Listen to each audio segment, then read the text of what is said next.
Why is the MPC who proposed the improvement to the system, not the Hong Kong government? Well, it's because one is this is well within the jurisdiction of the central authorities under the Constitution and under the Basic Law. It is entirely the prerogative and the power of the central authorities to introduce changes to Hong Kong's political system. And any electoral system is part and parcel of that political system. Secondly, since 1997, Hong Kong has 3 rounds of changes to the way the chief executive were to be elected and the legislative were to be formed. And during those rounds, there was a sort of procedure that if the Hong Kong SAR were to initiate, then it has to go through certain steps. But with the current environment in Hong Kong and the timing that we have just discussed is very tight timing, it is almost impossible for this change to take place through that Hong Kong SARG initiated process, let alone whether it will succeed. It's exactly like the national security law. We are obliged under Basic Law Article 23 to enact local legislation to safeguard national security. We never managed to do that. So ultimately, because of the very worrying situation, the central authorities have to come in. So this time is exactly the same.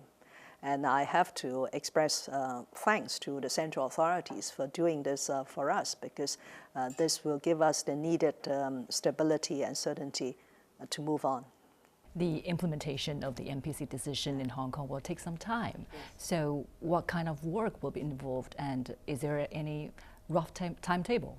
The rough timetable is everything has to be completed within the next 12 months because the chief executive has a term of 5 years. And the current chief executive, that is myself, my term will end in June next year.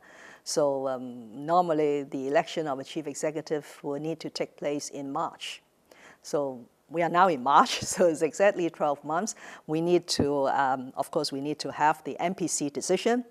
We need to have the MPC SC amendments to Annex 1, Annex 2. Then we need to enact local legislation. There are at least 20 pieces of local legislation, both the principal legislation and the subsidiary legislation, that will need to be amended consequentially.